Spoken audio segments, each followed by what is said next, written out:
Morning and happy Sabbath, brethren. Thank you, Sister J.C. Corate, for that wonderful music. Elder Lilia for the kind introduction. One of the most frightening experience I've ever encountered in my life was actually happened here in Canada. It was June of this year, 2015, when my whole family, experienced this near-death experience. We encountered this. We attended Sabbath. I remember we attended Sabbath at Glover Road in Port Langley. Actually, the Pathfinders have a camping at that time, because Papa Mar was invited to be one of the speakers of that event, and I myself being one of the staff. So we went there and supported our Pathfinder club. And so, to make the story short, the activities for that Sabbath was done. We are all tired, and we are about to go home. And on our way home, brethren, when we are about to exit Highway 1, actually we're driving the exit on 156. That's an HOV lane. That's the exit just before Portman Bridge. I didn't notice, brethren, that at the time I was the one driving. Suddenly, my eyes were just closed. I fell asleep driving. We were running 110 to 120 kilometer hour that day. My wife just sitting beside me in front, together with Elgin. He's not in his car seat because he was nursing our baby at that time. Papa Mar, VL, my wife, Papa Mar, Mama Beth are on the back of the van. And so, I fell asleep. My wife, who's in front together with Elgin, noticed that we are driving out of lane. And so, why is my husband driving like this? He's a good driver, I know. I remember she told me that. And then, so our car is going towards more on the left side of the road. What happened is, she shouted, Han, Eli. But it's too late, brethren. The wheels of our van went to the barrier on the road and then flew into the air. But because she touted, I was able to awaken once again and control the steering wheel and be back on the right lane, on the correct right lane. My heart was pounding like crazy. I don't know. I'm really like very nervous at that time. And all I have remember on that day is that I have only 3 words that came out from my mouth. And that is, thank you, Lord. That is, thank you, Lord. I don't know why my wife is sitting beside me at that time, because most of the time, if we were going to have a long drive, Papa is sitting in front. Because probably if Papa is the one sitting in front, he will not be shouting, because most of the time he's sleeping. So I know that God has a plan for me. I know that God will not going to forsake His people. He will going to protect His people. He will guide His people because He loves His people. I remember if there are no barriers on that spot of the highway, probably we are already on the other side of the road, smashing the other cars going eastbound. And with that speed of 110 to 120 kilometers per hour, probably by that time we are all dead. And with that incident, brethren, with that experience, I came to realize that God is very faithful to us. How about me? I asked myself, am I faithful to God? Am I trusting my God? Am I believing my God? How's your faith? How's my faith? And because of this story, brethren, I remember a story also that happened in Jesus' time. Now, we're going to see an experience of a lady with enormous faith. That's why when I read this account, my heart was blessed and I wanted to share it to you. And may you also be blessed for this message this morning. It was recorded actually by Matthew, Mark, and Luke. So if you have your Bibles with you, open it in the book of Mark, chapter 5.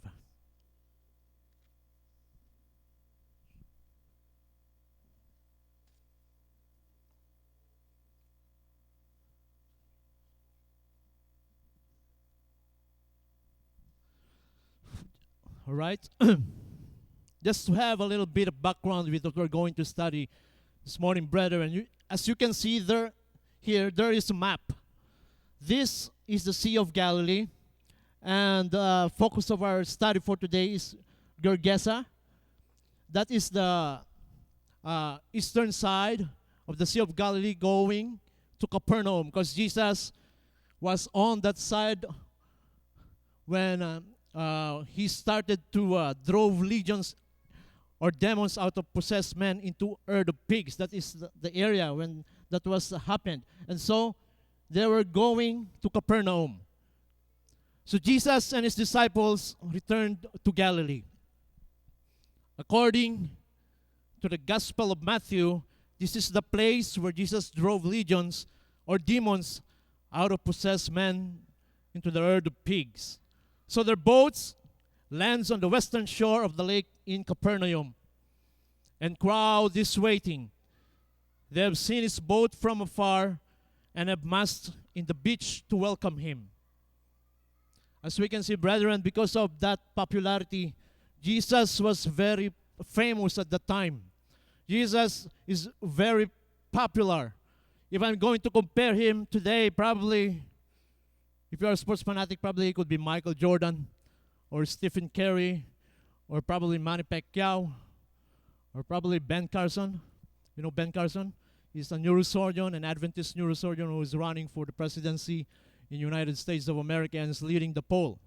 So that's the status of Jesus Christ. He was very famous. Everyone wants to have selfie with him. Everyone wants to have picture with him. So that's the status of Jesus. So as we're going to read our studies for today, let's start reading in Mark 5, verses 21 to 34. When Jesus had again crossed over by boat to the other side of the lake, large crowd gathered around him. Remember, brethren, this is a large crowd, not only small crowd. Large crowd gathered around him while he was by the lake. Then when one of the synagogue rulers named Jairus came there, seeing Jesus, he fell at his feet and pleaded earnestly with him, "My little daughter is dying. Please come and put your hands on her so that she will be healed and live." So Jesus went with him. I can imagine, brethren, that when Jesus is moving towards Jairus' house, the streets are utterly jammed. It's like a crowd moving out of a stadium at the end of a sports game. If you're going to read the account of Luke in chapter 8, verse 42, he said in NIV, as Jesus was on his way, the crowds almost crushed him. So the crowd is especially thick. Oh, so a lot of people are looking for Jesus. They were very, they want to touch Jesus. They want to look for him. So probably the movement is so slow that because a lot of crowd is around him. So that is the scenario, brethren. So here, let's continue reading. So Jesus went with Jairus, okay? A large crowd followed and pressed around him. And a woman, verse 25, was there who had been subject to bleeding for 12 years. Wow. 12 years is a long time of bleeding, brethren. I remember in the Philippines when people are going to the lab and get for blood, they were so pale. Their hemoglobin were very, very low, so that they need transfusion every week. But this lady is bleeding for 12 years. So we can see she is in pain. We can see that she is very thin already, no energy at all. In fact, if we're going to continue to read, in verse 25, and a woman was there who had been subject to bleeding for 12 years. She had suffered a great deal under the care of many doctors and had spent all she had, yet instead of getting better, she grew worse. Wow. She had money. She went to the doctors, but she spent everything just for cure. But it grew worse, brethren. So there's a lady who's been sick for an extended period of time. I read an article that says if you have this kind of disease, they call it menorrhagia. Menorrhagia. So like profuse bleeding, continual bleeding from the uterine. They said a normal volume of a menstrual period is around 35 ml per period. So for those ladies, you know that. It will take like 4 to 5 days to have a menstrual period. So 35 ml of blood is coming out from you, not from us, of course. But this one, for 12 years, they said if you were going to use one pad of napkin with this lady in the story, you're going to change every hour. So that's how bad the bleeding is. That's how bad. So you can see she is very desperate, brethren. And because she had no money, she was no longer able to eat nourishing food to compensate for her loss of strength. And not only that, brethren, it's because she is bleeding. In the Jewish law, she is viewed as ceremonially unclean. Women normally considered unclean during their period. So if you have menstrual period in the Jewish law, you are considered unclean. Let's open our Bible in the book of Leviticus, just to have an idea what I'm talking about with this. Leviticus 15, verses 25 to 27.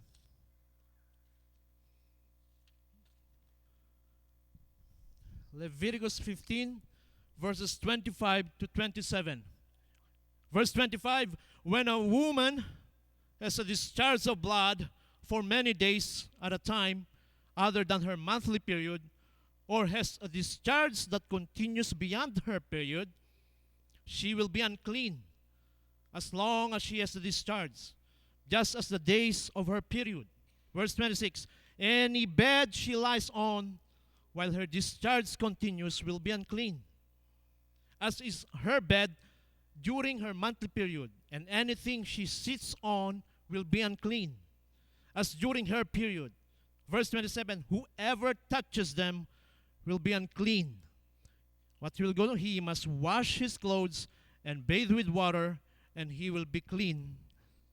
He will be unclean till evening. So, if a lady who is on their period touches you in the Jewish law, you are unclean. So what you need to do is take a bath, wash your clothes, and until the evening, until the following morning, you will be clean. So as we can see, for 12 years, brethren, this lady is bleeding. Basically, she is an outcast. Spiritually, she cannot go to synagogue because she is unclean. Physically, she was very weak, and she is not eating well nourished food. Financially, she was broke, doesn't have any money. And friends, socially, of course, everyone wants to reject her because she is unclean. If anyone knew about her illness, would avoid her or probably reject her.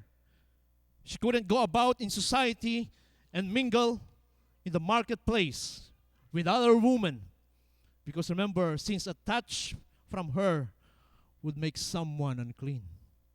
Kawawa naman po, outcast. For 12 years, he's bearing that suffering in her life. Let's continue reading. And in verse 27, when she heard about Jesus, she came up behind him in the crowd and touched his cloak. I want to read my Bible. Verse 20. When she heard about Jesus, she came up behind him in the crowd and touched his cloak, because she thought, if I just touch his clothes, I will be healed. I can imagine, brethren, it says, when she heard about Jesus, it means she knew that Jesus is a good healer. So on that day, when Jesus is on the shore of Capernaum, she prepared for that day. Probably she went to a relative, or probably she went to a friend, please give me something to eat that's really good, so that at least I can sustain for this day. A lot of people is there, so I need energy for this. So she prepared. I can imagine that on that day, this lady is really prepared, that she wants to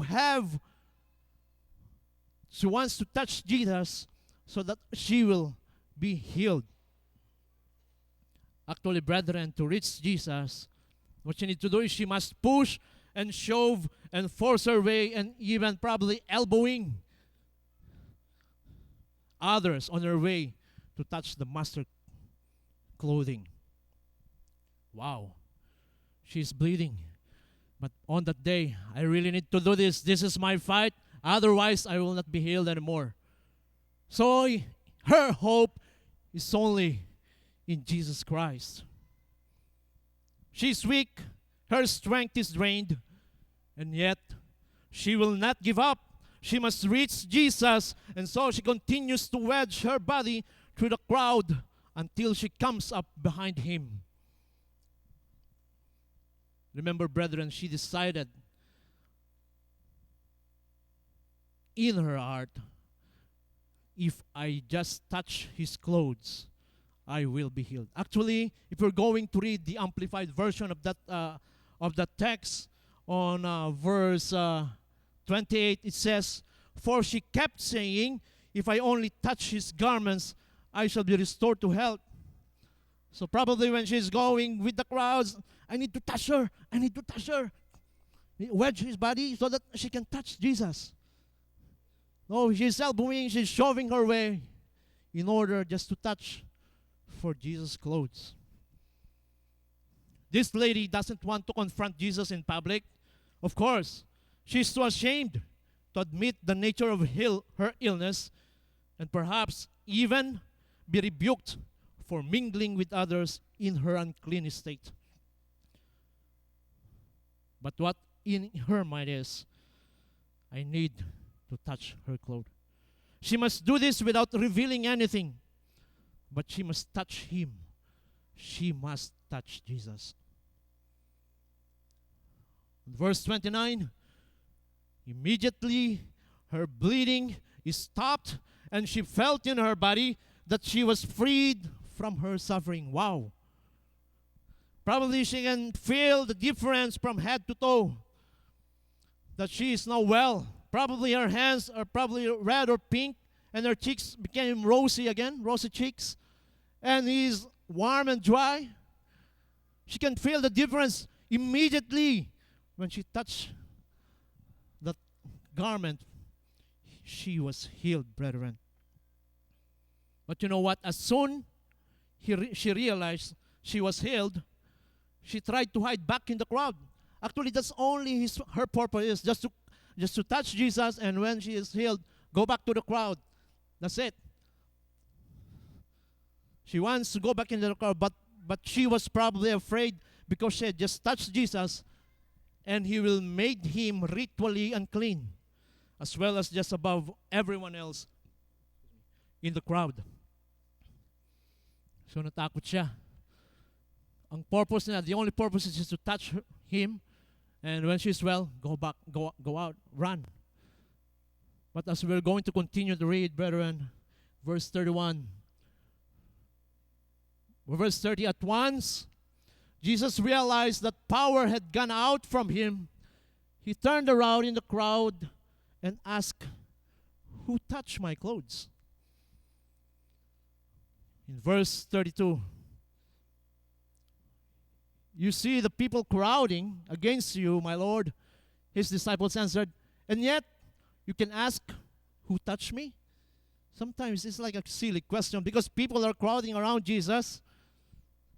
A lot of people is on her back, or in front, on his back, front, touching him.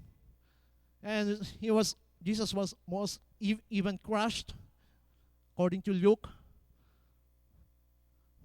But Jesus asked, who touched me? It's like a silly question, right? But what is the purpose, brethren? God has a purpose why Jesus asked the crowd. So when she was moving very slow, and then somebody touched him, and then he faced the crowd. Who touched me? So that's the scenario, brethren. In verse 33, then the woman, knowing what had happened to her, came and fell at his feet, and trembling with fear, told him the whole truth. That is the very reason why Jesus asked the crowd who touched him. So this lady gave her testimony to the crowd. All eyes on that lady.